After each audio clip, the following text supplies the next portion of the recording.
Using my playlist go too far. Oh, I think it's time to start. Messing around with a lot of. Let's get the jazz going. It's gonna be a shorter stream. Oh man. Oh man. How are we looking? Why do I look so small? Bruh, I just got here. Bruh. Why do I look so small? Am I a small guy? Bruh. Yo, what's going on? A whole lot of nothing. I mean, that's better. Oh, by now I'm going back to Taya. Bye, Astro.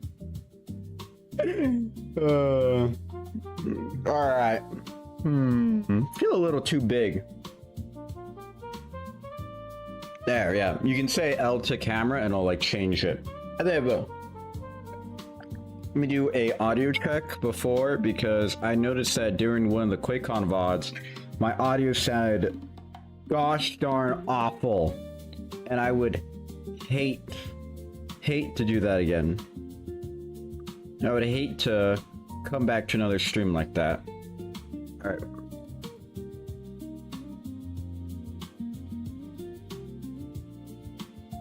Hello. I think it sounds pretty good. Alright. Oh, we are back. You know, we'll do the full camera.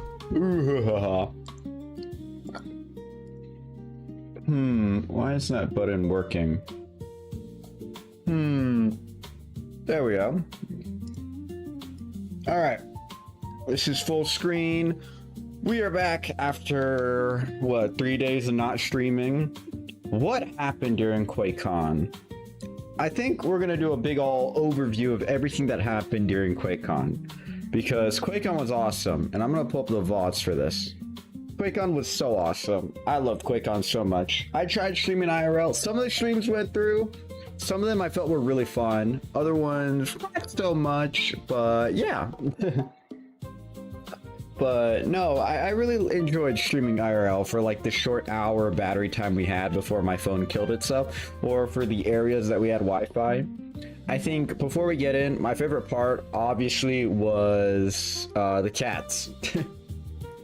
I don't know if you were there, a whole lot of nothing. I know Eamon was there, but for the cats, oh man, I love seeing those little ones. That was the best day. That was by far the best day. That was the best day. But let's see. I'm gonna plug in my. I'm not gonna plug in my phone yet. So let's see. Day one of QuakeCon. Well, we got to start before day one of QuakeCon. Before QuakeCon actually started, we were. I packed up. I have the videos here on my phone. I can't really find the files easily, but we'll just tell a story.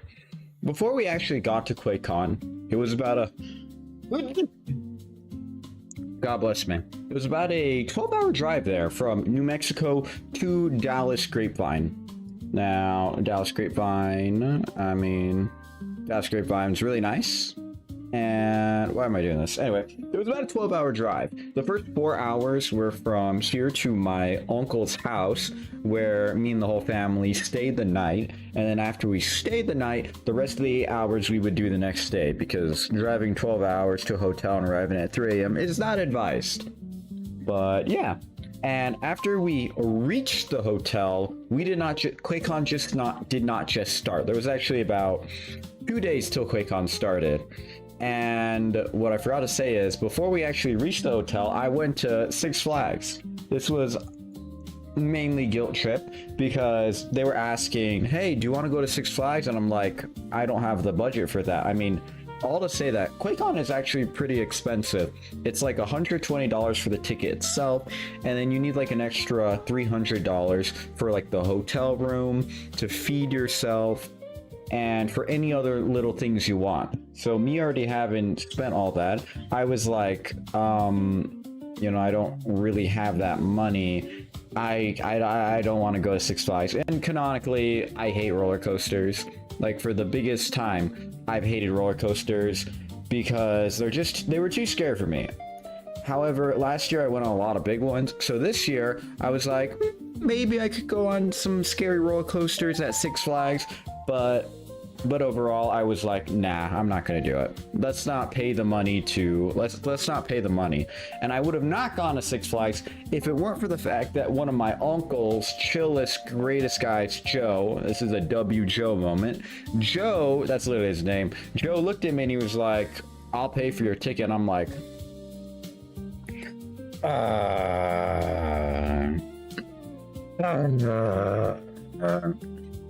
was like, I'm not one to deny kindness, especially kindness of such magnitude. So I was like, fine, I'll go to Six Flags. And that whole time I was there, initially I was like, okay, let me get some context. For context, you don't know who Joe is. He's my uncle's friend. And Joe is an amazing guy. Love him so much. He's an amazing person. Overall, amazing person. He leads a choir that I've sung in. He does a lot of different jobs. He's an amazing guy, just like my uncle. And Joe is not a parkour. He is a roller coaster enthusiast, meaning he loves roller coasters to death. He wants them to violently shake him, give the greatest thrill of his life, and if it doesn't do that, he's disappointed. He's a roller coaster enthusiast. If there's something so-called super scary, your life could end, he'll go on it. That's the type of person he is. Now, I knew Joe was this type of person, and at Six Flags, seeing as he already got me his ticket, I was gonna say that I had this like sort of indebtedness that I felt, where I was like, oh my gosh, I've been given this opportunity. If Joe tells me to go on a scary roller coaster, I'm gonna do it. Now, originally, even if I was given a ticket by my parents or anything, I would have not gone on any roller coasters. But I'd say 3 major character developments with myself happened. A, I became more intelligent.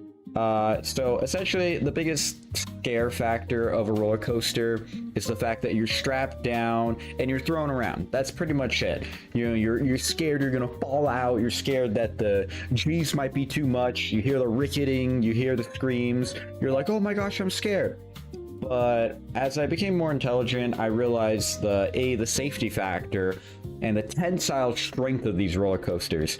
Like, I gained a perspective on the actual industrial and engineering safety work that goes in.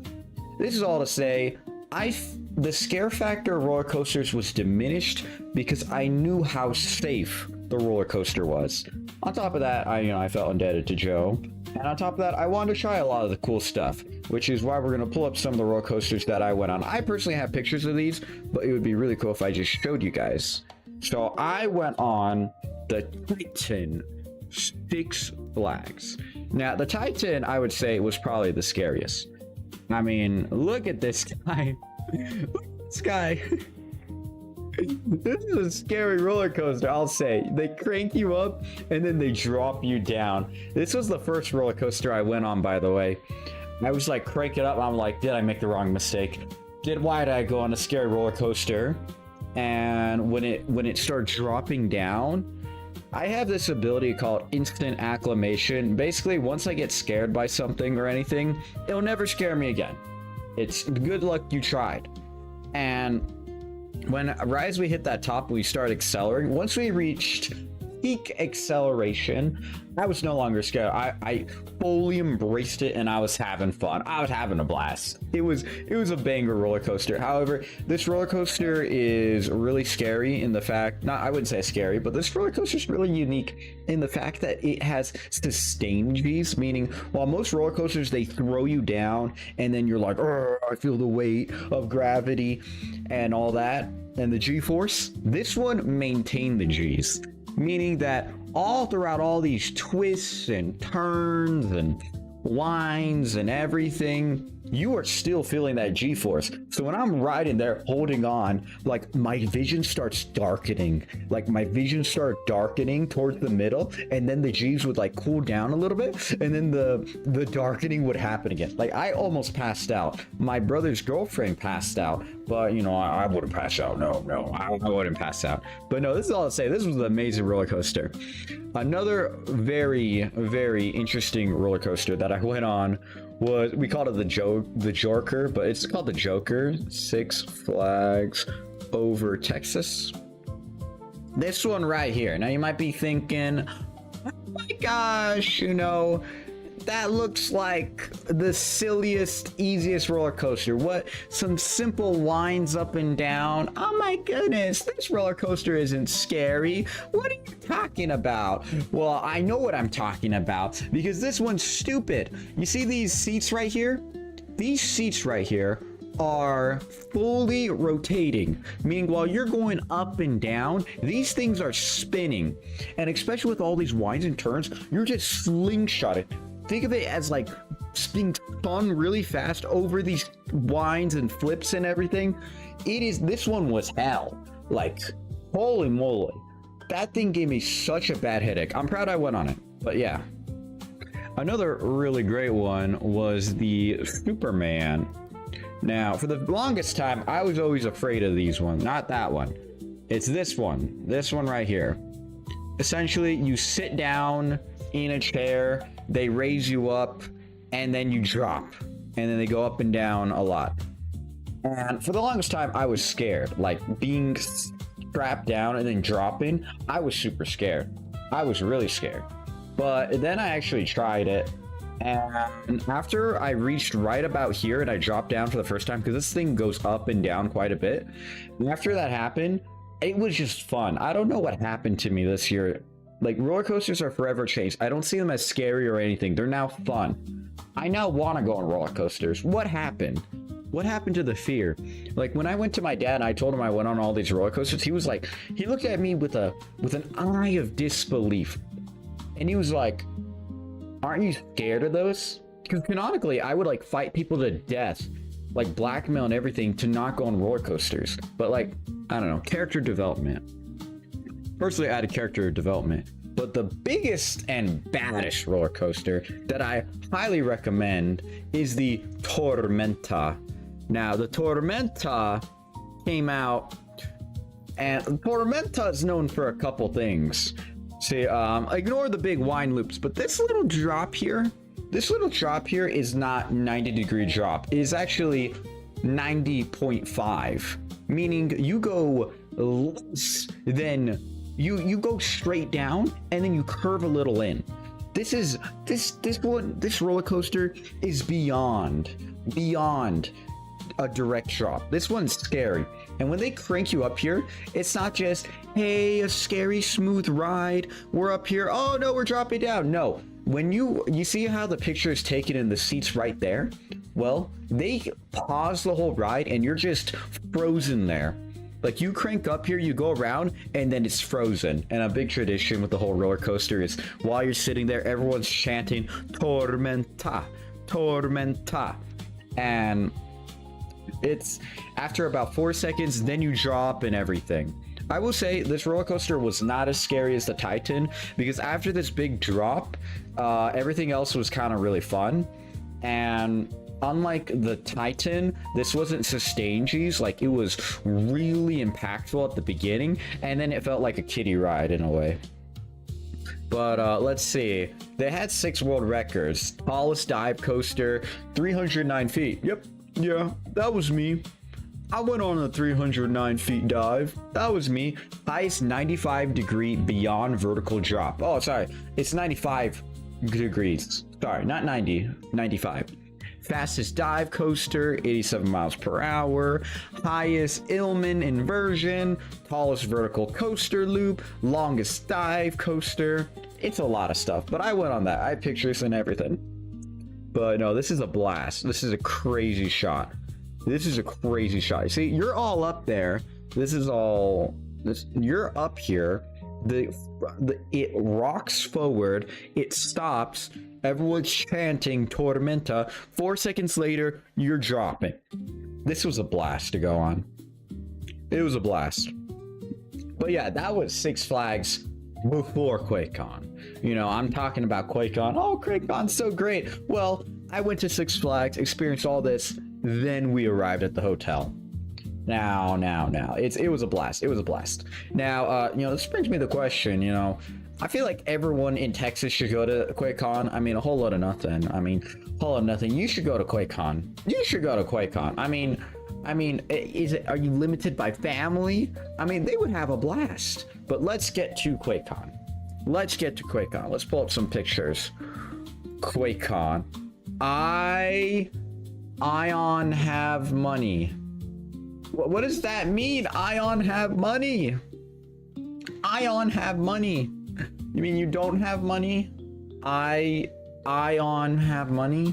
What does Ion have money? Ion have money. You don't have money? Bruh. Don't. Oh, okay. You don't have money. Well. That's why you save up. That's why you save up. I didn't really have money either. Except, you know, we'll get to the money part after this. So, QuakeCon, let's click enter. You saw the live streams. Absolute a blast. Really great time. You know what? Let me try plugging in my phone so that I can pull up some of the videos.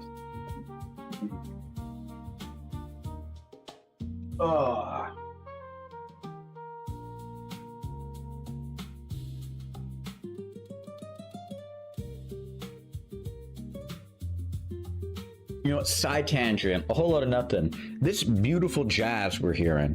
This beautiful jazz is this like AI, obviously AI generated photo.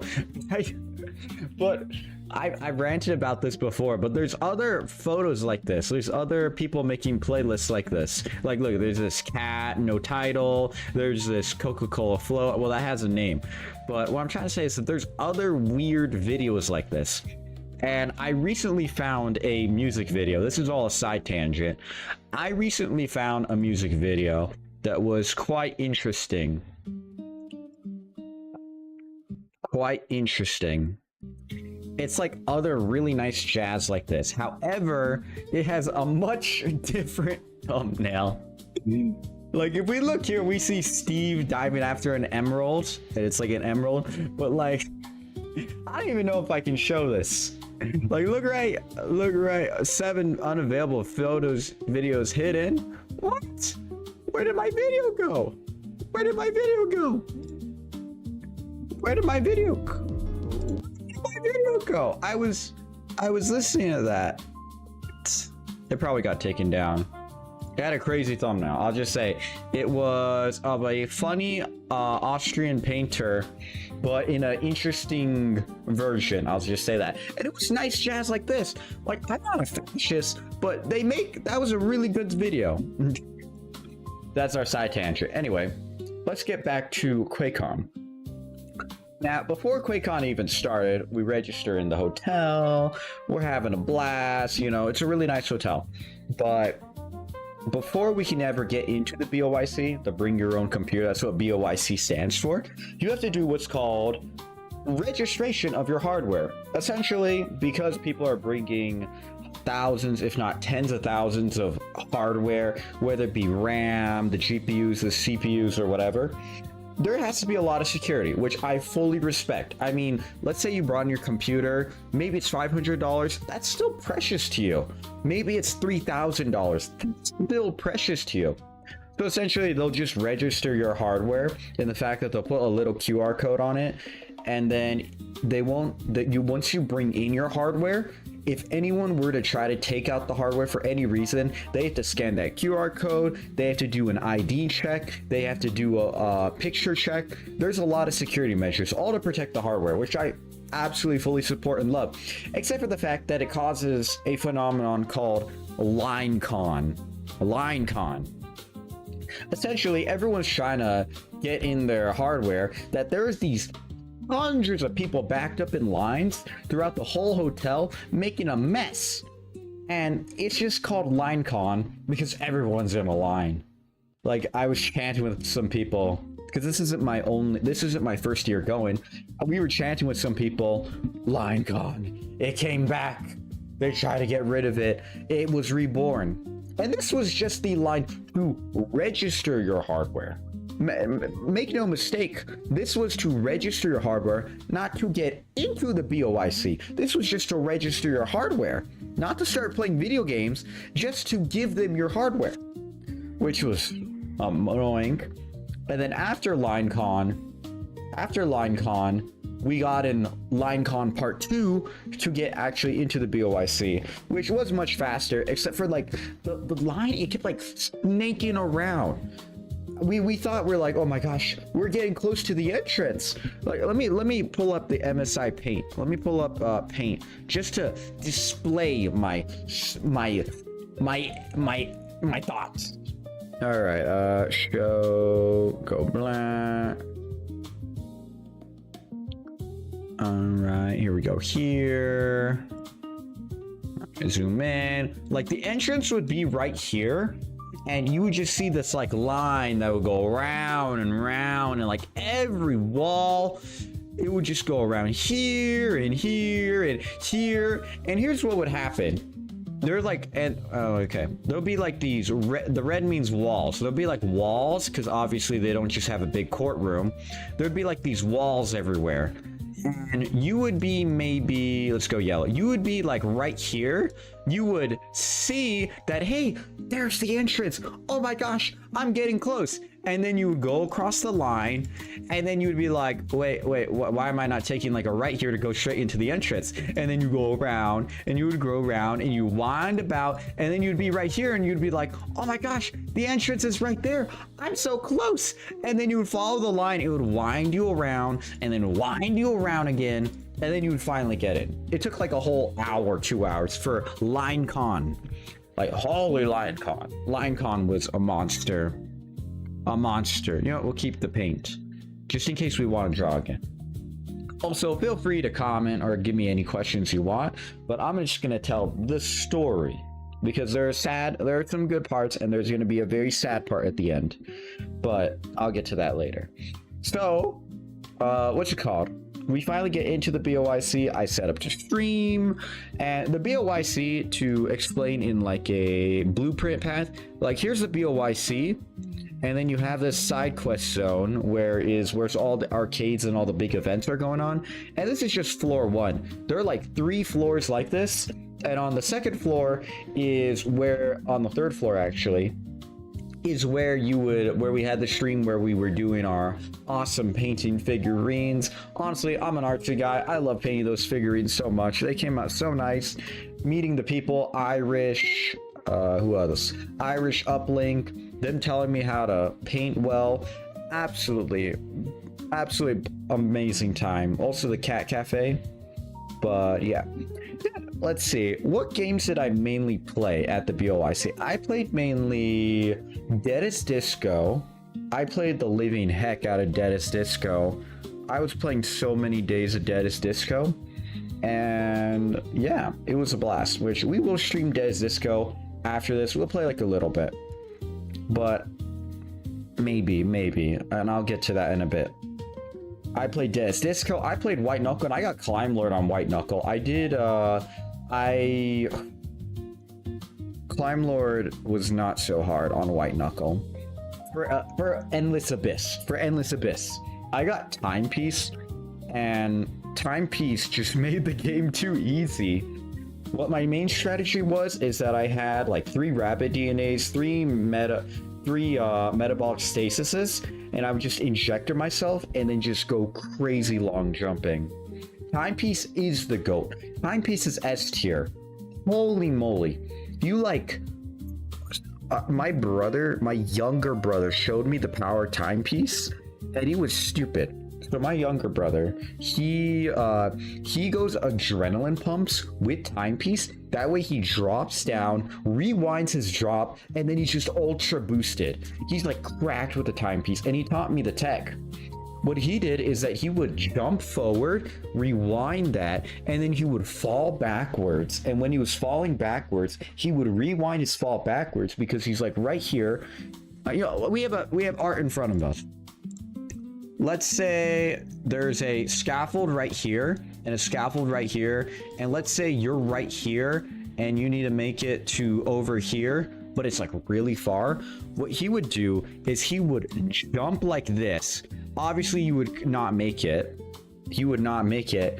And while he's down here, he would rewind up, just the up part, And then after he rewinded up there, he would fall backwards and then rewind that fall backwards to slingshot him back up.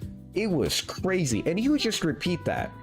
He would just repeat that whole strategy. Just jump down here, rewind back up, fall backwards, and then slingshot forward. And it's stupid. It's stupid. Timepiece is so amazing. Timepiece is so amazing. But yeah.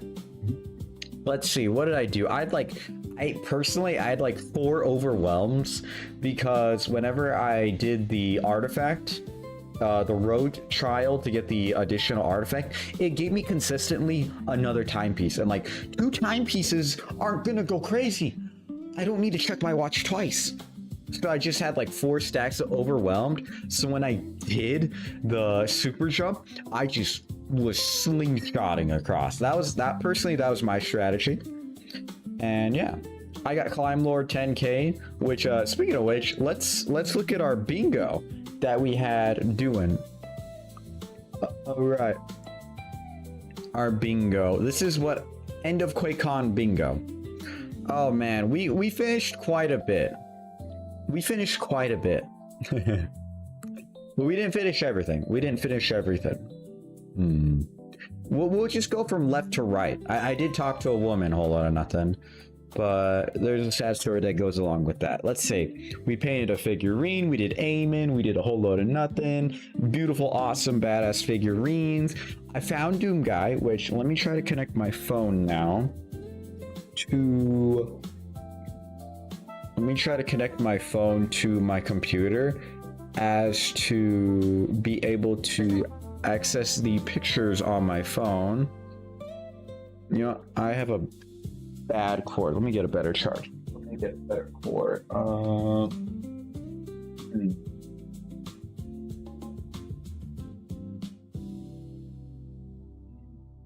Interesting.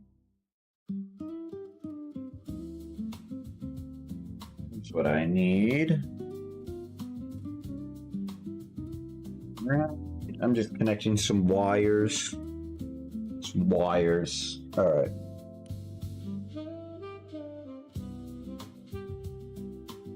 All right. You heard the noise. Oh, moderator. I need help, moderator.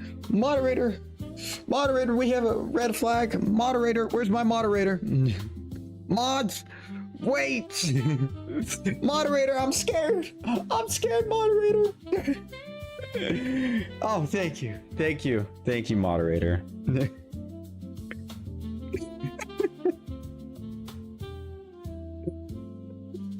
Thank you, moderator. That was good. That was scary, moderator. I don't know if you were scared, but I was scared. All right, let's see. Apple phone. Open the files. Let's see. We need all the files. Let's see. Where are our files? What picture is this? Oh, side tangent. There are raccoons out my door in my backyard eating my cat's cat food, and my cat hangs out with the raccoons. Really strange. Side note. Anyway, let me look through my A-roll. That is my ID. Forget about that. I was covering the main stuff. Yeah, QuakeCon's pretty cool. I need like previews. Let me open these over here. As to not, no, they open over here. That's a cool picture. This is bad. You know, I'm gonna do a, guys. Hey guys, I'm opening the pictures over here. You can barely see in the bottom right. Okay. Actually, you can't see in the bottom right. Yes, they're opening on my other monitor. Yes. I'm looking for some pictures. Oh, you know what? This is a good point. We'll start talking about this right now. You guys don't know who this is, but I'm gonna tell you. This man right here filled this box right here. Meet another streamer. This is a streamer. His name is Faximus. Now, it's meant to rhyme with fat, but it's Stimus. And we're actually going to look at his channel right now. Maximus is a beast of a character.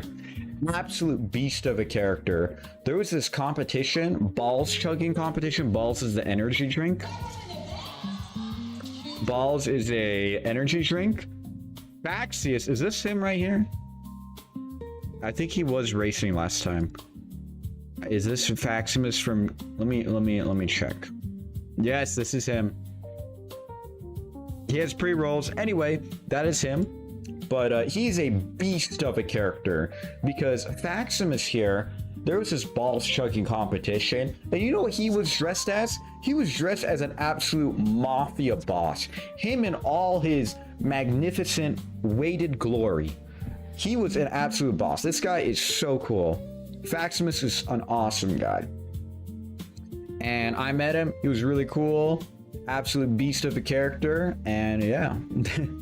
That filled that box. All right, let me look through my pictures. This one. Oh, not that one. Oh, this is actually something important. I'll keep that safe for later. I'll keep that picture safe for later.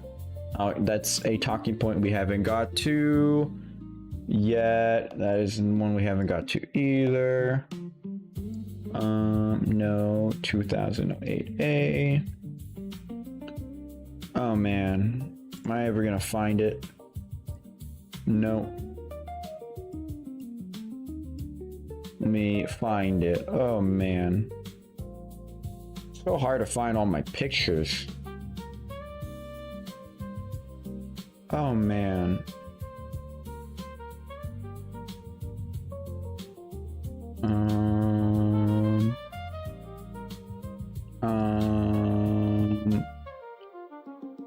Going through pictures. To you, it just looks like I'm looking off and to the right with a kind of angry expression. My hair makes me look angry. I'm angry. Oh, no, I saw, yeah, this is a good point. I saw, if you don't know who these two people are, this is both Mick Gordon. These two guys here are the head developers of Doom, which was really awesome to see them. They were reacting to a speed run, and yeah, it was really cool to see them. You know, I'm going to stop looking for the pictures. Let's just talk about the QuakeCon bingo. Let's see, participate in a board game. I wouldn't say it's a board game, but what I participated in was Werewolf, and Werewolf was a really awesome game. So Werewolf is essentially Mafia, but there's a bunch of wild cards. So the way Werewolf works is that there's 3 teams, 2 main teams, 1 rando. 2 teams are the villagers or the werewolves. You can think of it in Mafia terms as the killers and the townspeople. Now, the werewolves, at night, they choose someone to attack. That person's killed. The villagers wake up. Villagers like, oh my gosh, that guy looked at me and winked twice. He's definitely a werewolf. Vote him out. And then, boom. But the difference with werewolf is that it's not just killers and non-killers. Werewolf has a bunch of rando cards because it's a mythical place. So like on Team Villagers, they had hunters. Essentially, the hunter, if he gets killed, he gets a free shot. He's like the vigilante. He gets a free shot to kill whoever he deems could have been a werewolf. And it's a free shot.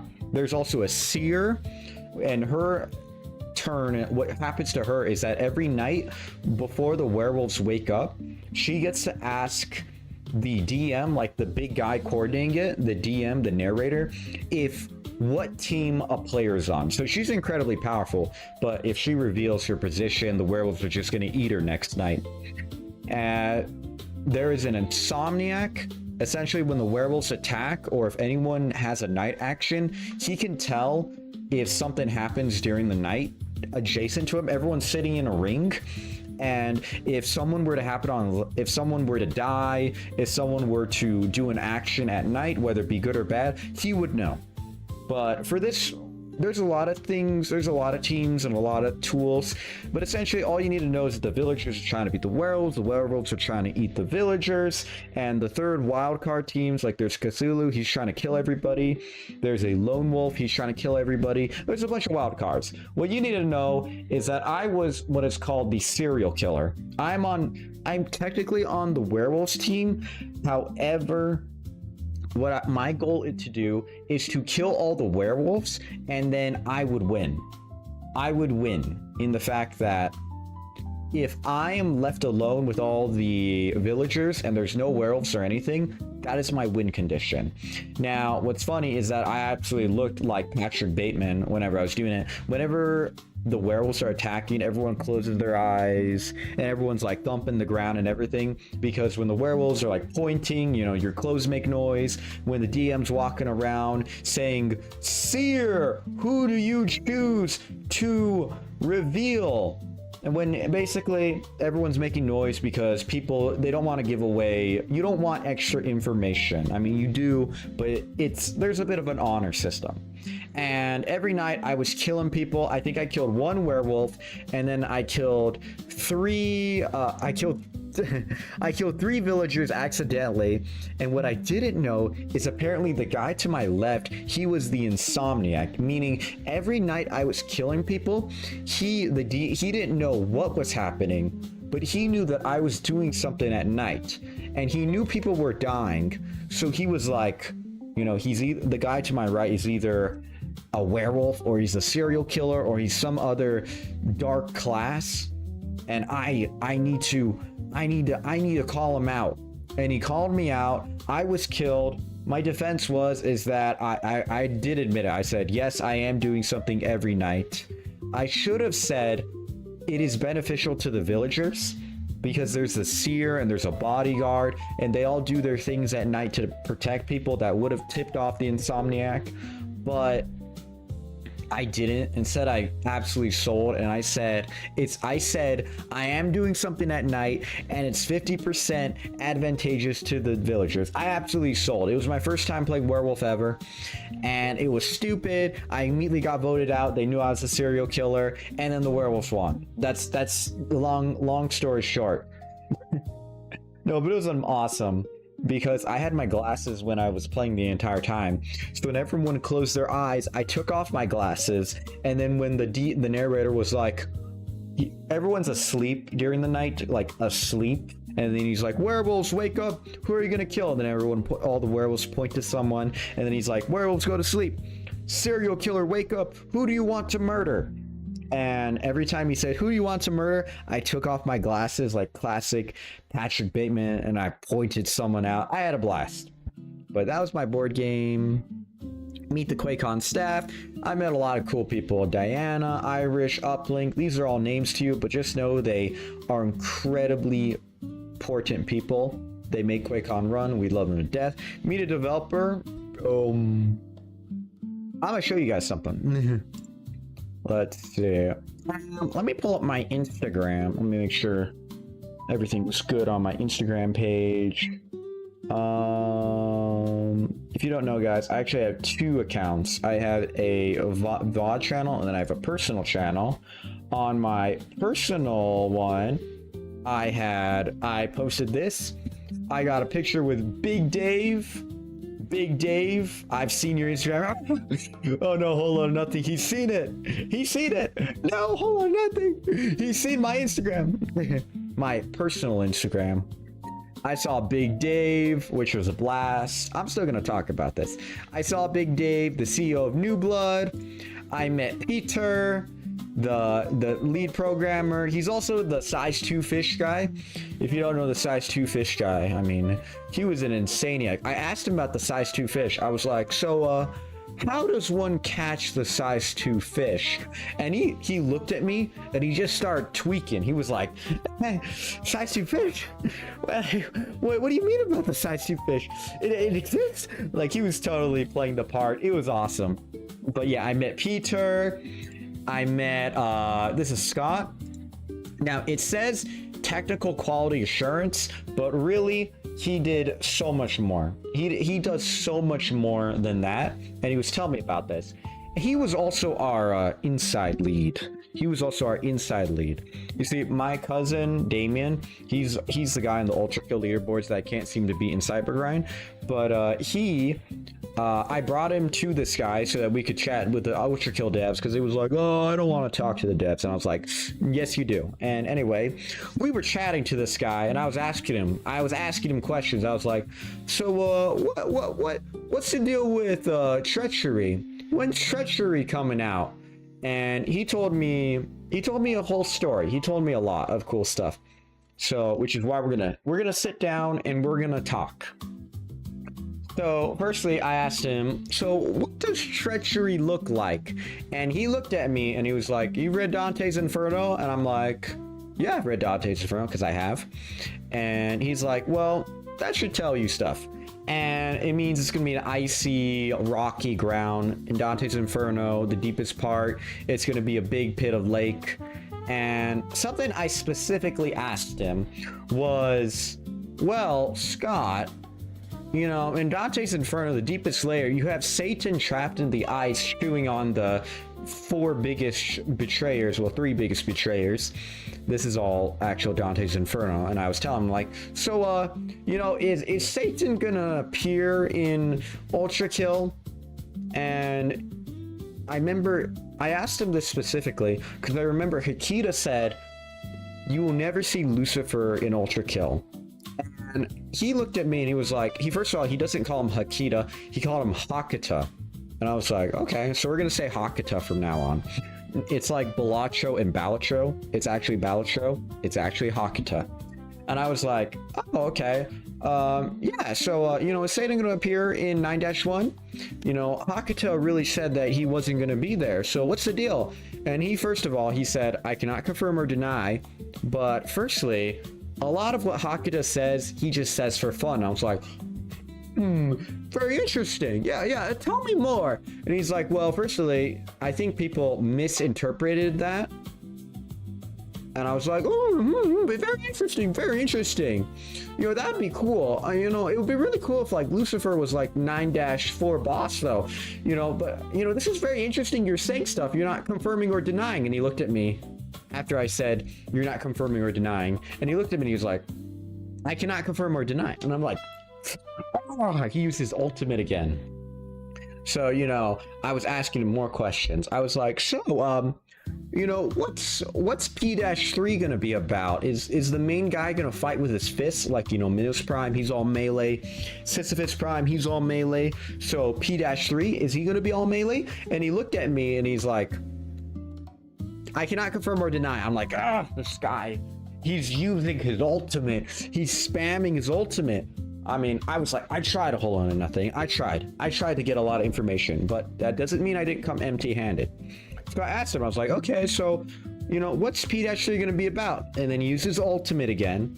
And then but he did tell me some little snippets. He was like, so he told me, whatever you're thinking, what P-3 is going to be about, it's not. It's not. It's going to be the craziest thing we've ever done. I was like, very interesting, you know.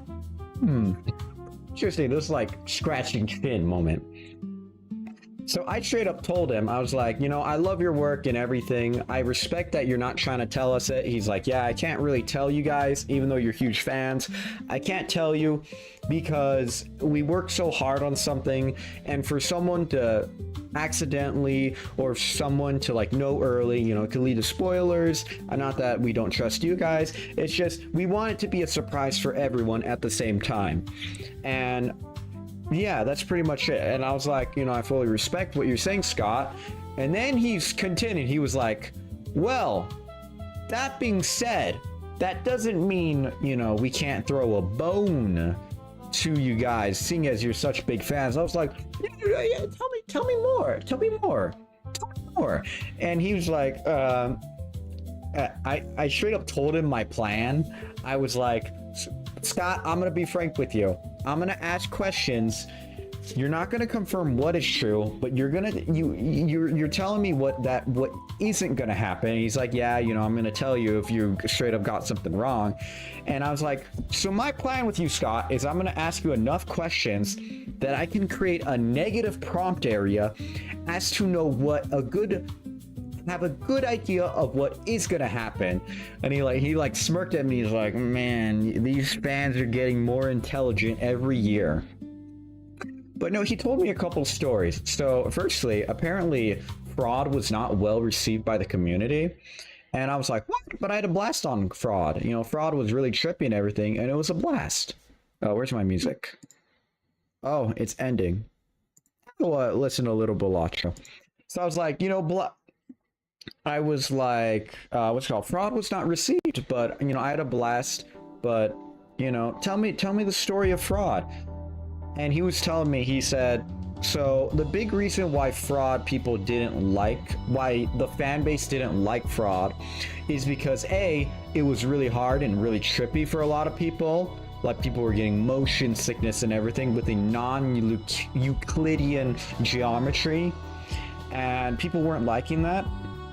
And they also felt kind of cheated because it'd been over a year since the last layer came out. And he was telling me, he's like, you know, a lot of people think that when layer 7 came out, for the whole year we were only working on layer 8, and then we came out disappointed. But actually we were working on two big things. Firstly being the revamp, which is where they updated all their beautiful music, where they updated all their graphics to make everything look a lot better and a lot cleaner and smoother. That took a lot of time. And then the main thing he was telling me is that the engine that they built Ultra Kill out of was made for Euclidean math, and Fraud being non-Euclidean, it was a total nightmare. None of the AIs worked, none of the movement worked, nothing worked. So in other words, for that whole half year, they were rebuilding the entire game on top of the revamp update so that it would be compatible with non-Euclidean math and geometry.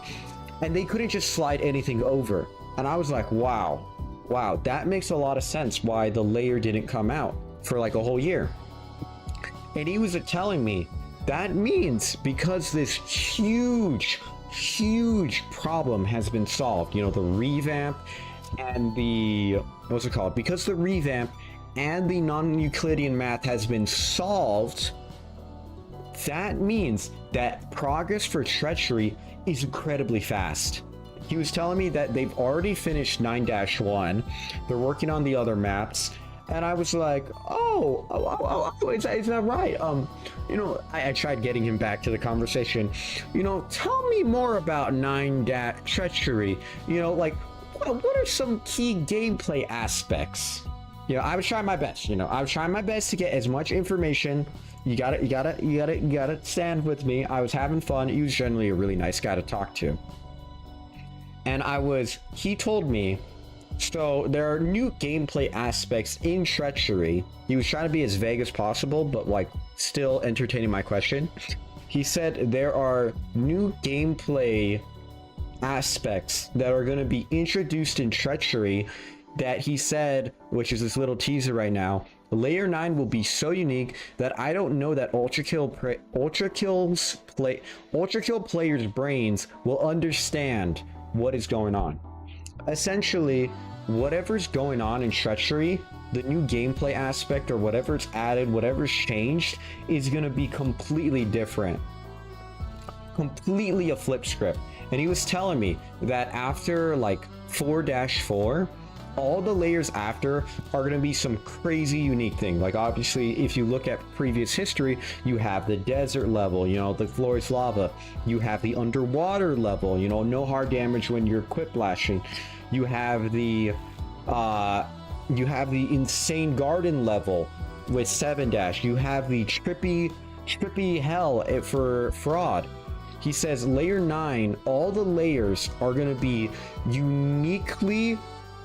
super uniquely designed. It's not going to be a classic go through room A, kill everything, go through room B, kill everything. No, there's going to be some crazy new mechanic added that's going to completely flip script.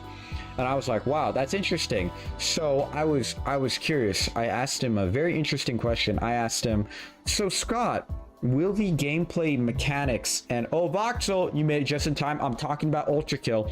We met the Ultra Kill devs. We met Big Dave. This is just the pictures.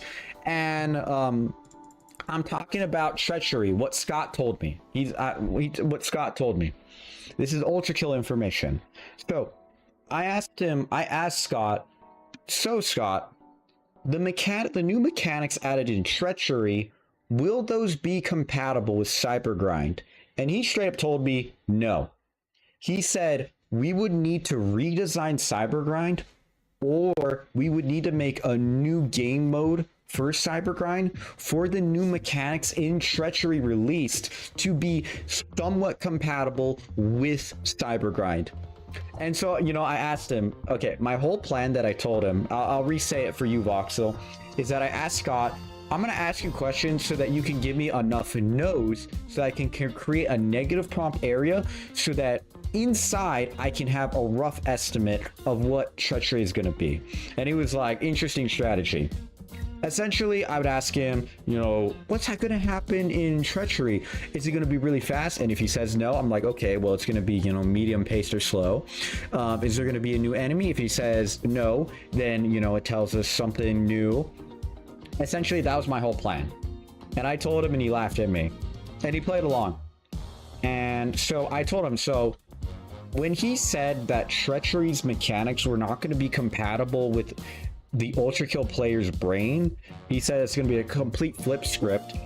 I asked him, so what, is it going to be like a turn-based simulator? Give me a sec.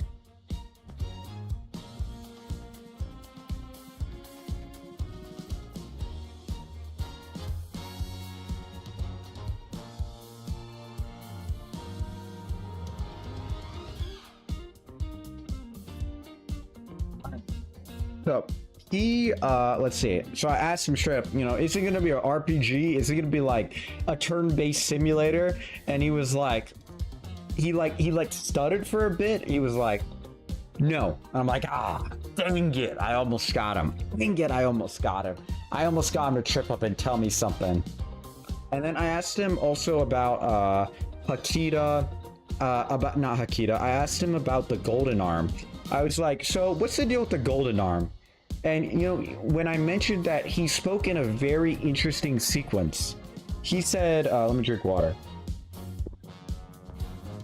So I asked him about the golden arm. He used his ultimate card again. He said, oh, I cannot confirm or deny, but he gave me some vague. He threw me a little bone. He was like, the purpose of the golden arm, and then he very uniquely sequenced his sentence. He said, the gameplay purpose of the golden arm and Ultra Kill's ending. And I'm like thinking, why are you bringing up Ultra Kill's ending? He says, we have a plan for, but we don't, even us developers don't know everything. And I'm like thinking, okay, so the golden arm is related to whatever Ultra Kill's ending is gonna be. And I was like, whoa, you know, that may not be a lot of information and very vague, but that's very interesting to hear. And I asked him, so like, you know, is there gonna be multiple endings? Is there gonna be a ending? Like, what's going on? And he said, like, even he does not know. He said that Hakita keeps all the information, Ultra Kill, like the ending, the purpose of the golden arm and everything. He keeps it very close to his heart, very close to his chest, and that he only tells the developers what they need to know on a need to know basis, which I thought was really interesting. Like, even the developers, they have a great idea of what is going to happen, but Hakita himself keeps all the major secrets to himself. All right, let me turn on the music a little bit. It's just a little loud. And I thought that was really cool. I really liked the way he worded that he said golden arm in the ending. And I made a joke. I was like, so how... I didn't make a joke. I said, so how fast is Ultra Kill's development coming along?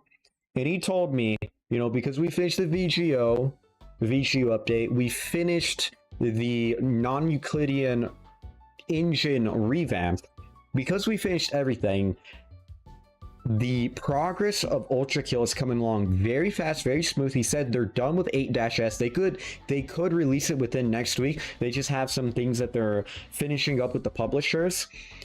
And what he said is that Ultra Kill could be done within the next year. And he says done. He says completed.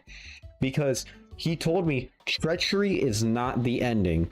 You still have the Encores, you still have P-3, and he also said that you also have a ton of other secrets coming beyond that. He said, we will finish Treachery, and then we will finish the rest of the game. And I'm like, the rest of the game? Wow. Wow, that's really cool, the way to mention that. That's really awesome. First of all, we love Scott here. He was amazing. He answered so many questions. He was generally a really enjoyable guy to chat to. He was awesome. But yeah, I mean, it was so cool talking to a developer who knew everything and him like telling you from his perspective how everything was going on and everything. It was really awesome. It was really great talking to the New Blood devs. But going back to our bingo that we finished, you might be wondering, what is this finished quest icon here? Well, the finished quest icon is very special because we actually got a quest from this kind lady right here. This Alexia. She right here, you see, I walked up to the New Blood vendor multiple times, in fact, and she's the developer of Gloomwood. So I walked up, we have a story to tell. I walked up to the Gloomblood vendor. I'm like, yo, what's going on? Wait. Speaking of which,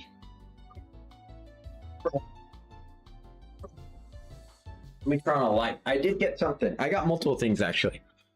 I wouldn't say I got multiple things. These are all talking points for later. Let's turn off the virtual background. Let me go to camera main. I actually got something from New Blood, which was really cool. It is this tank top of the Gutterman, which looks awesome. I won't wear it here. Personally, I'm hyped to wear it at the gym. It says, your tortured love brought me to this war, which honestly looks awesome. This was the only one they had, which I really love. Really cool. You know, love supporting indie devs. But that's not the end of our story. So I was talking to this kind lady, and she was like, hey, she could tell that I was very interested in the stuff. I was having conversations or anything. And I was like, hey, so, you know, I always do this to all the vendors. I was like, so I'm here for the secret quest to get a discount and the giveaway. I say that to all because some of them actually play along and it's really fun. And she was like, to get free merch, for us to give you stuff, well, I can't really do that. You would need to talk to Big Boss. I'm like, Big Boss, enlighten me, give me this quest. And she essentially said, well, tomorrow we're gonna have Big Dave is gonna be there. Big Dave is gonna be there, the CEO of New Blood. And she said, if you meet him, you make a good impression, he'll maybe give you a quest. And I said, oh, that's great. That's great. I'm gonna do that. So I went over there. I got this little banner. In fact, I still have that. The signature of all the devs we were talking about, right here. It has the signature of Big Dave and everything. $1 million signatures right there. And I asked Big Dave. I was like, Big Dave, I'm here for the quest. And essentially, he just told me the event was about to end. So he looked at me and he was like, anything? And I'm like, yes, anything. And he was thinking, and he's like, I need you to yell at the top of your lungs to tell everyone to get the heck out of here. I want to go home. It was really cool. It was really cool. So I did that yell. At first, the staff looked at me and they were like, who is this person telling us all to get out? And then they all looked at their watches. They all saw Big Dave looking at me and standing next to me. And then they looked at their watches again and they were like, Oh yeah, guys, everyone, time to leave. Yeah, the event's wrapping up. Thank you so much for dropping by. Thank you, everyone. And I was like, it was so stupid. It was so funny. Holy moly. What are you doing here? Yeah, I'll be polite. What are you doing here, Monica? What are you doing here, Monica? Preference, guys. This is my cousin. Big streamer. She's doing a subathon right now. You know, we should sub to her to make her enslave her to her computer. That's just between us. Oh, but hey, Monica, what you doing here? What you doing here? What the hell, Javi? What do you mean? What did I do? What do you mean? What do you mean? What did I do, Monica? I'm just talking about I'm at over 1K hours. Wow, that's a cool way to say I hate money. Come on. Monica, if I was ever to do a subathon, I would make it so that after a month, the value of a sub, like the time added to the timer, would like, or something. That's not you. This is me. What do you mean this is not me? This is absolutely, the bonus times are fun. This absolutely is me. I took a picture with Peter, Scott, all these awesome Ultra Kill devs. That absolutely is me. But yeah, that was the cool quest from Dave. And that's how we finished the quest. What I got in reward, if you're wondering, was an exclusive sticker. I have it somewhere here. You know, my room's kind of a mess. And yeah, that was great. Oh man, talk to a woman. This was an interesting quest to finish at QuakeCon. This was a very interesting quest to finish at QuakeCon. So there was this girl I met. First of all, we're going to get into part one of why I'm a little sad. So while I was going to go get some water and then some root beer, there was like this soft drink area. I saw this girl walk up. She was like, I don't have a picture of her. She was like semi-goth, and no, she looked really pretty to me. Like, not lustful, but she looked really pretty to me, which I was like, wow, you know, who is this person? And she had really good style. So I walked up and I made the joke. I was like, don't steal all my root beer. And it made her laugh a little bit. And then we talked a bit, and then I asked her, you know, care for conversation. And then we walked around the BOIC talking about various stuff. And I mean, I was scared, to be honest, because I was like, so what you doing here at QuakeCon? What games do you play? And you know what she said? You know, the biggest obstacle I have with a woman is that they don't play video games. That's the biggest thing. Or if they do play video games, they don't play like good video games. But what defines good video game? But anyway, she was like, you know, I'm really like an indie game lover. You know, I really like playing indie games. You know, I've been playing Undertale. I played Hollow Knight. I played Silk Song. You know, I really love indie games. And I was like, who is this woman? Oh my gosh. Oh my gosh. She keeps saying correct things. I'm like, yeah, you know, I love indie games too. You know, I play White Knuckle and, you know, like Dead as Disco. You know, really great stuff. Really fun stuff. No, but, and we talked for a bit. I gave her my number, but you know, she hasn't talked to me ever, so I'm a little sad. But you know, that's like with every girl. But you know, she was a really good person, really cool person. That's how we did talk to a woman. We collected all the signatures at the New Blood convention. I did touch grass. I did take a shower. I did drink water. I did go to the gym. I did go outside. I did all of this, and then we got Climb Lord, which I think results in 2 bingos. That was really great. 2 bingos for QuakeCon. Let's see, what other big developments are happening? Oh man, 2 other major developments happened. Firstly, this is the last time we will be streaming on this computer. I'm still on the 4060 computer. This is where I get into the logistics side, and you know, whole lot of nothing. If you might be interested in this as well. So, we need a new picture. New. Don't save. So if you don't know, before I went to QuakeCon, I bought a 4060. I've always had this 4060 computer.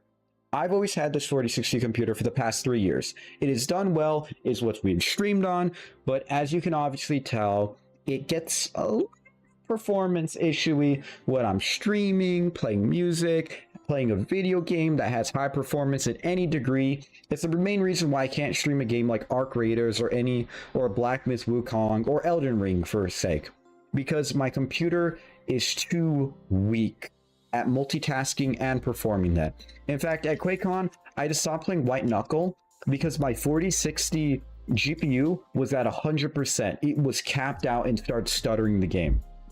Now, I recently purchased a laptop with a 4080 at a stupid price on the beautiful website Craigslist. There was a guy who had a 1.8K computer for 1.2K.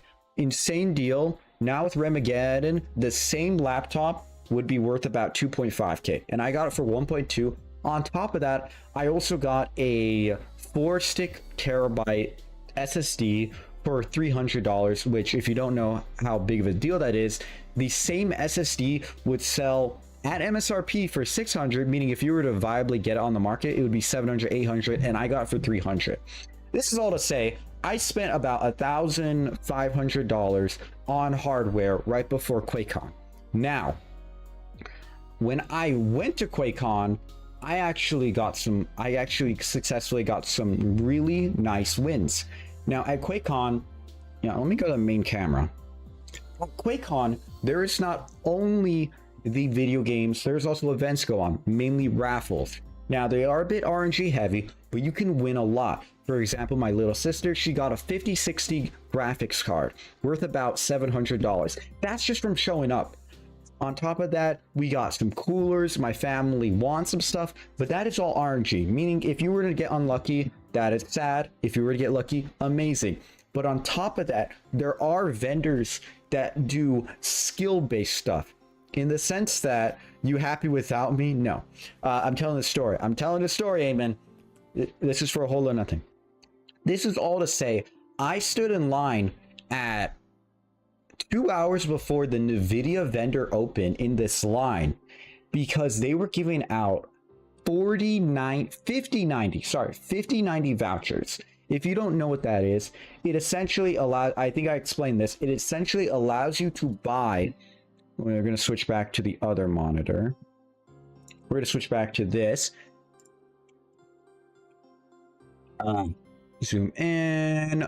What a 5090 voucher allows you to do is buy a 5090 graphics card for $2,000 MSRP.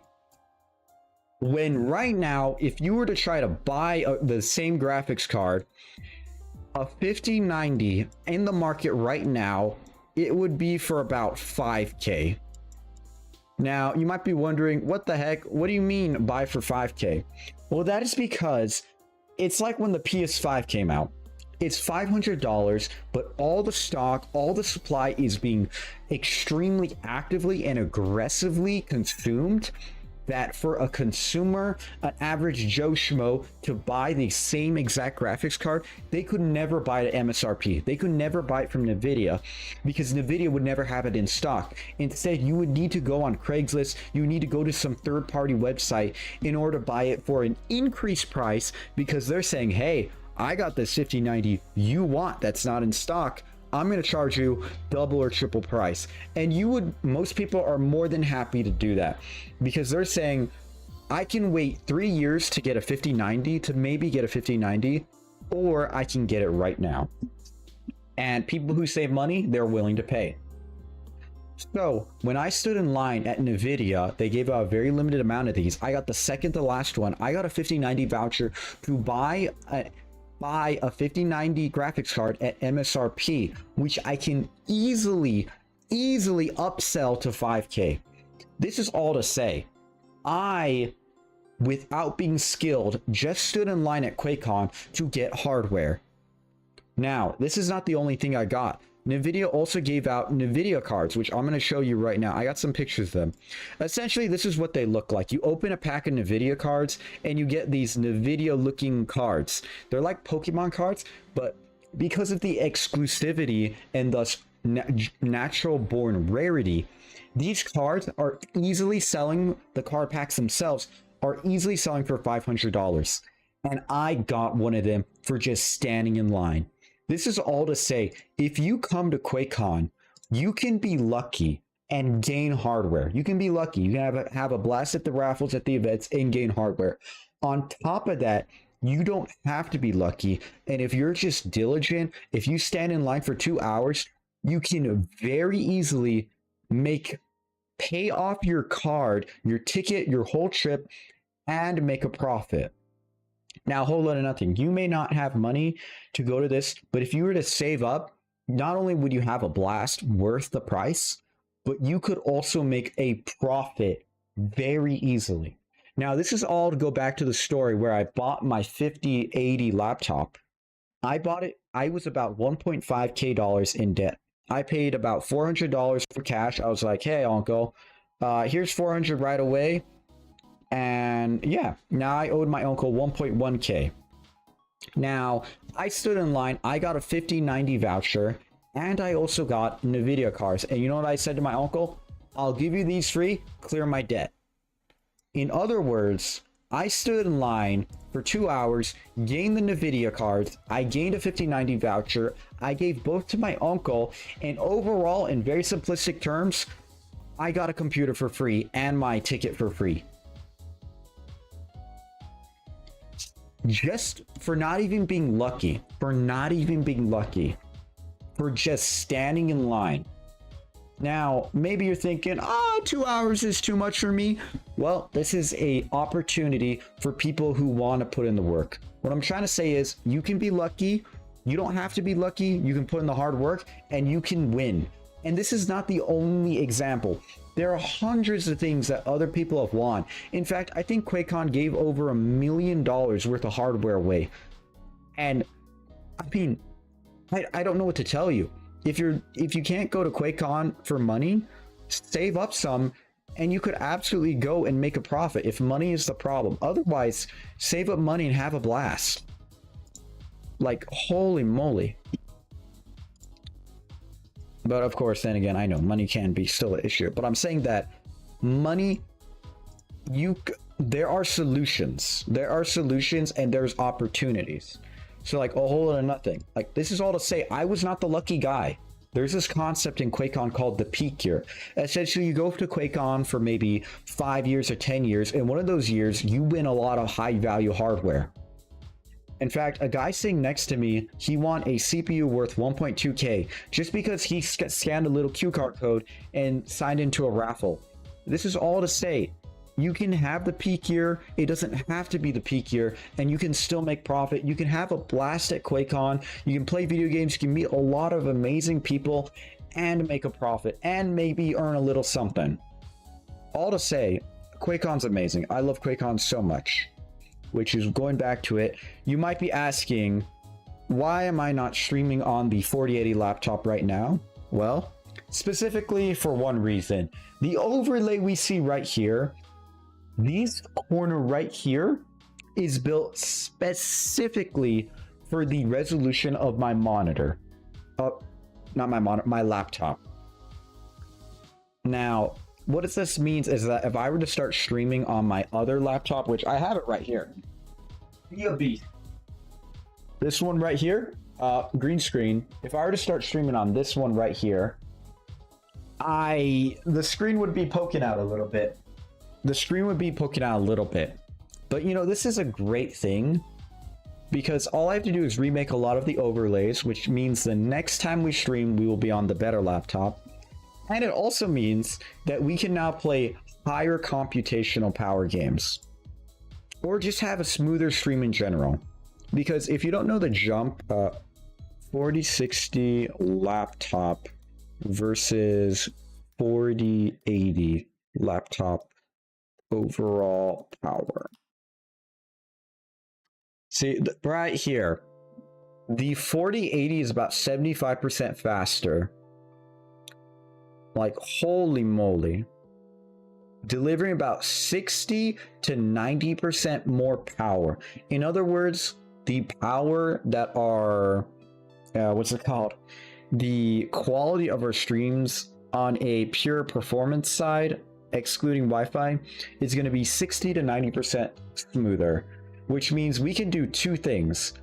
first thing, because we're playing on a, because we're now going to play on a 4080, we can now actually continue, but I say restart Black Myth Wukong.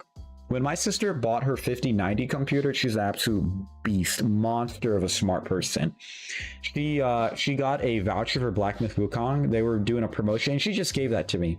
This game right here is an absolute power-hungry monster, except if you have a 40 or 50 series laptop. Because beyond the 4060, you can activate something called DLSS. And DLSS is just AI generated frames, essentially that. When, let's say you have, it only is for the newer graphics card, and you might be thinking, AI generated, would the quality drop? Yes, but not really. The way AI generated frames are, let's say every 10 frames, 1, 2, 3, 4, 5, 6, 7, 8, 9, 10. Basically, these three and then these three would be AI generated. Let me circle them. These three and these three would be generated. And you might be thinking, well, isn't that bad? Well, what is a frame? It's like 1/200th of a second. It's a picture, and then there's a small difference. And the AI will just very, very microscopically predict and allow you to, and because it's predicting instead of the raw computer actually computing, this allows you to get substantially more performance. Like DLSS is a miracle. It is a miracle. Get more performance and make the game look better. Now, it doesn't work for everything, but Black Myth Wukong was specifically engineered around DLSS because, for an example, you can have maxed out settings, ray tracing, have everything on for Black Myth Wukong, and your computer will suffer, and just flipping on DLSS will allow you to play the whole game as beautiful before. But maybe if you had a microscope and you look really close at like 3 pixels, they look a little off, but other than that, it looks absolutely beautiful. All to say that having a 4080 computer will allow us to play Black Myth Wukong. It allows us to play a lot smoother games. It allows us to play a lot current games a lot smoother. Like for the biggest time, I've been streaming I've been playing White Knuckle on 30 frames. I've not been playing White Knuckle on 60 frames or even high quality for anything. And you guys might be saying, hey, you know, it's still watchable, but what if it was watchable but smoother and slicker? I mean, this laptop upgrade is going to be a huge jump. A huge jump in performance power. It's going to be a great time. You know, the streams coming ahead are going to be amazing. I'm really hyped. You might be asking, what's going to happen to my older laptop? I'm trying to sell it to my friend, but, you know, his parents might not allow him. If they don't allow him, I'll just use this laptop as purely a school laptop. But it's all to say, there's a lot of really fun things that happened over QuakeCon. I mean, imagine going to QuakeCon and coming out with a better laptop, a significantly better 60 to 90% faster laptop that makes your life so much better, and you got it for free. I mean, it's going to be a blast. It's going to be a blast. I'm so hyped. I'm so hyped for streaming coming ahead. I'll just have to rework some of the overlays. I think we'll make a new overlay. I really like the way the Canva one came out. The QuakeCon overlay came out in the aspect of having ambience pixel rocks. And let's see, where is it? This one right here. I really like the look of this one right here. It's like with the pixel rocks. I think we could do that. I think we could absolutely do that. And I think we're going to make a couple overlays like this. Not just the QuakeCon themed, but I think we'll make one. I mean, purple themed wouldn't be that bad. Purple and black or purple and white. But no, there's actually another really exciting thing I want to show you guys. And it's the fact that I said this, I kind of vague noted this a while ago. I was like, hey guys, you know, we might have emotes. I've been working on some emotes, and that I have been. In fact, I commissioned an emote. I commissioned 4 emotes. This is my first time ever commissioning emotes or commissioning anything of any kind. So I wanted to test the waters, especially with this artist. He had a lot of potential. I like his pixel art a lot. And he just got back to me showing me how the work is going on. This isn't a spoiler on all the emotes, but this is one of the emotes that he was showing me that is going to be coming out. I mean, it looks hyped. I'm hyped for us to have personalized emotes to the channel. That's going to be so cool. This is one of the emotes that is coming out. I told him it looks awesome. I think, yeah, these look awesome. And I mean, they're coming. The work, it looks beautiful. What are you going to name them? I don't know. I really like this one a lot, though. I made one for each of the characters. There's one for the Terrarian, there's one for the Arcane Crusader, there's one for the Helldiver, and then there's one for Set. So there's going to be a Terraria emote as well for the Terrarian, specifically my character from Terraria. What are we going to name them? That's a good point, a whole lot of nothing. What are your ideas? Personally, what is this? Enraged? Or like... I really like this one a lot.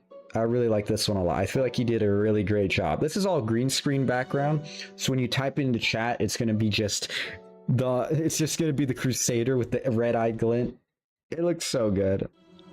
I'm loving. He was showing some demos, but I really like this one. But yeah, we're gonna have 4 emotes. They're all gonna look amazing. One of them, they're gonna be a surprise.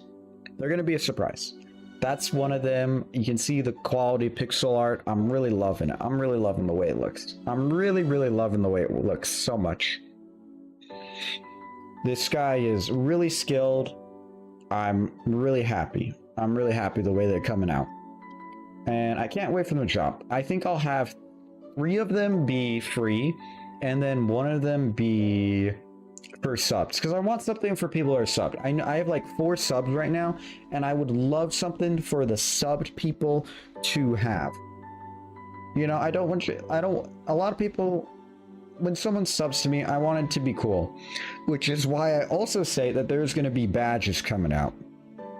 I've been talking to an artist, and let's say they have a lot of potential for some badges. But I'm really excited that we're going to be getting some pixel art emotes. That'll be awesome, you know. Finally open the little pixel art menu, and instead of just, you know, for Javier to choose one, instead of just hype, you know, we have something actually tailored to the channel. It's going to be really nice.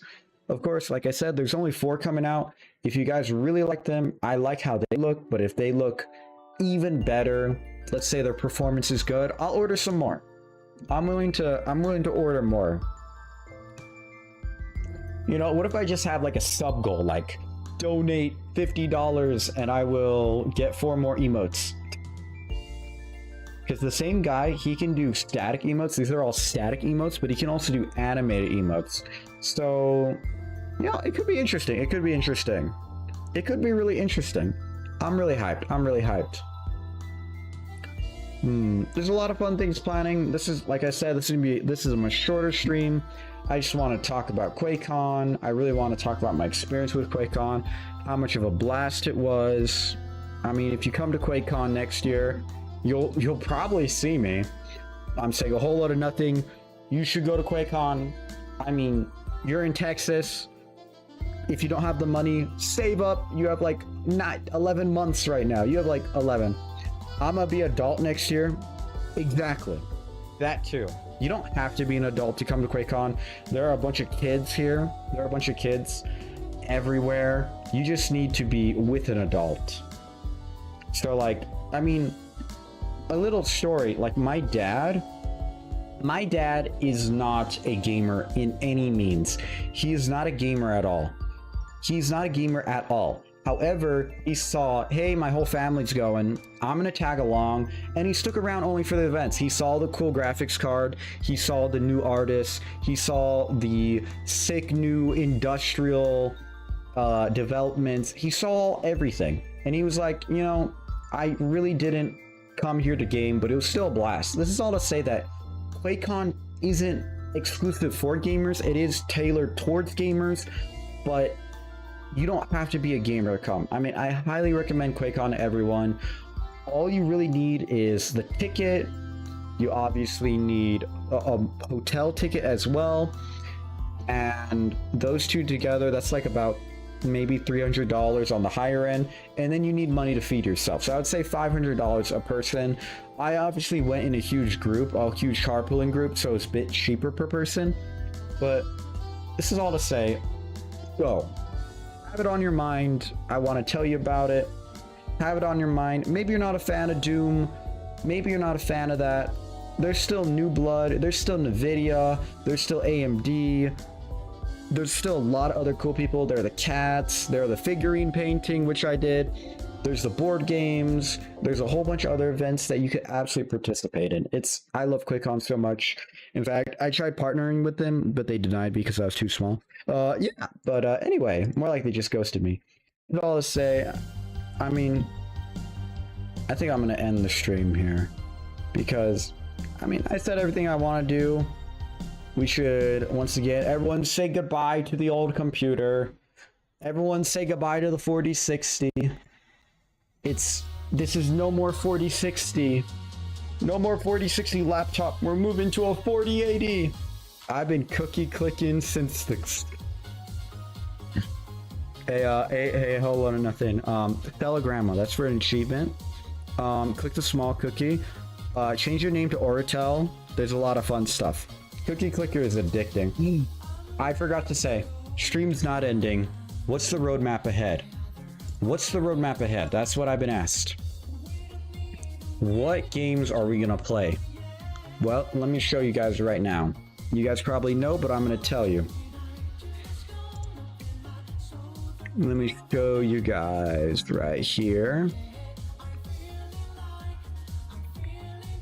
Gaming, yeah, pretty much. Let's see, we're right here.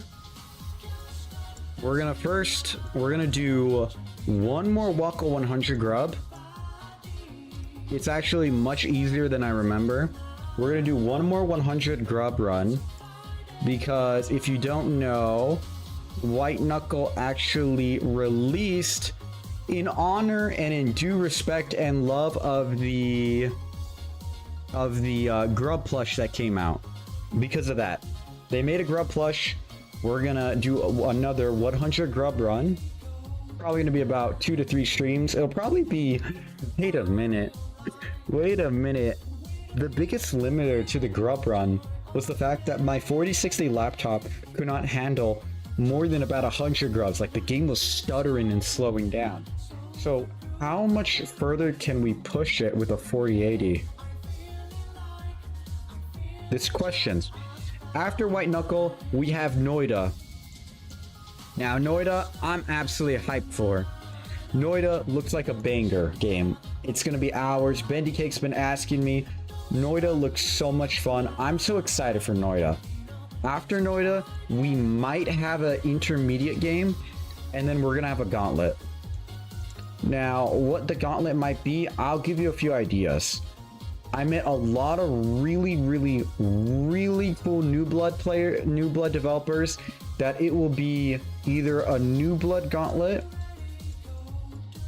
It'll be a New Blood gauntlet where we play a lot of New Bloods games. Maybe it'll be Ultra Kill, maybe it'll be Gloomwood, it'll be Fallen Aces. We'll play New Blood games. We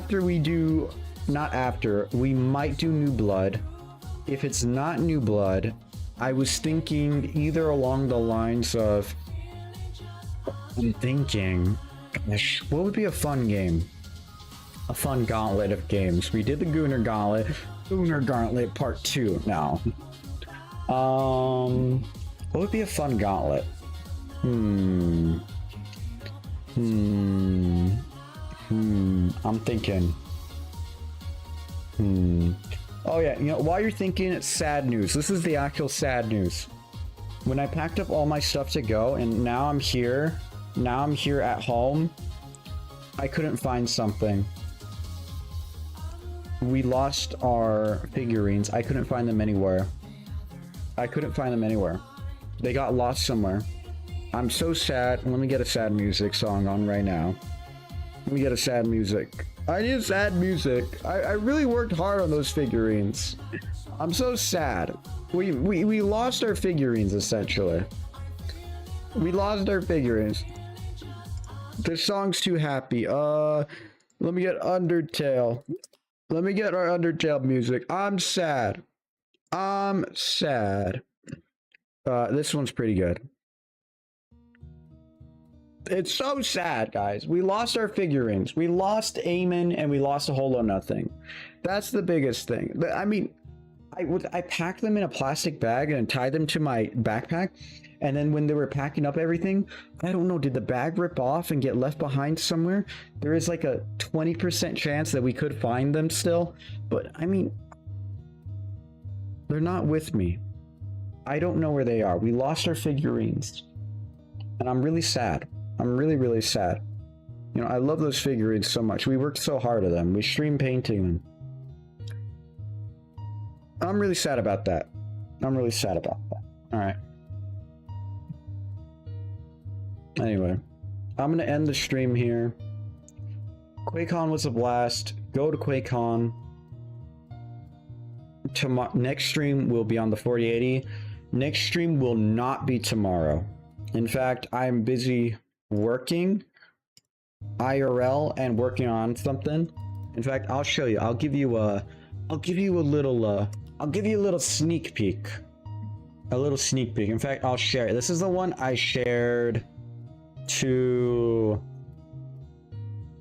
This is like the semi-script version. I have this version that I shared to the White Knuckle community. And let me see, copy link. Look at it at your own discretion. It is the grub save-in technology, and this will turn into a video. This is the video I've been working on. It's probably my most polished and biggest work yet. Overcoming Operation Save All the Grubs. Like, I've worked on this a lot. It's got a lot of grammatical errors here and there, which is why it's a rough draft, but the script for this video is so much. The animation is also a lot. Tomorrow I'm not going to be streaming because I'm going to be working IRL and working on this. I mean, holy moly. This is a lot. This is a lot. Like, to write all this down and everything.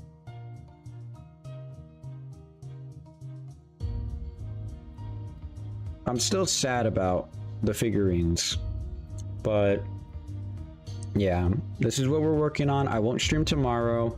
It'll maybe be Saturday that I'm having a blast. Saturday that I'm streaming on the new 4080. This is a wrap up of QuakeCon. I hope you guys really enjoyed the IRL QuakeCon streams for when they actually worked. But yeah, I think I'm gonna end it here. This is what's coming up. We're gonna do one more 100 grub run. Then we have Noida. Then we have maybe an intermediate game, and then we have a gauntlet. Horror gauntlet, who knows? Who knows? Who knows? This is really fun. QuakeCon was really fun. Everything was really fun. Once again, thank you everybody for dropping by. This is the end of the stream here. Thank you a whole lot of nothing. You know, we really killed those dirty bots. What is my hair doing? I guess the next hardware upgrade would be, other than RAM, would be to get a better camera. She a little fuzzy. She a little fuzzy. Not perfect, but we don't need to be perfect for now. Alright. We sure showed them. We did. Alright, goodbye everyone. For now. Stream maybe, possibly Saturday, maybe later. Farewell everyone.